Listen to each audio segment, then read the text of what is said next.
Bismillahirrahmanirrahim. Bu da yer almanın tonajıdır. Sabit saxlayıram, görəsən.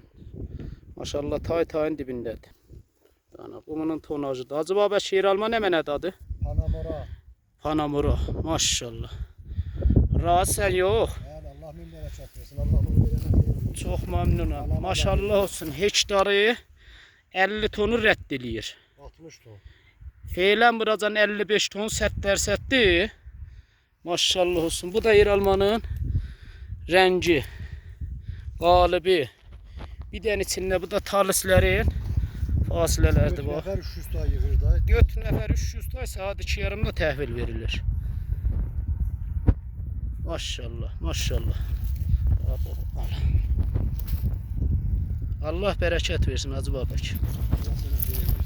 Çox məmnunum. Yer almaları Əşbər Əlizadə alıblar. Ülkə salanmaz. Sənin başına dolanam sənə. Qurbanam sənə. Bu yer almanı kim alıb? Qabla Əşbər Əlizadə alıb. Əli Nəcət, qurbanam sənə. Sağ olasan. Allah sənin təpəndən tövsün.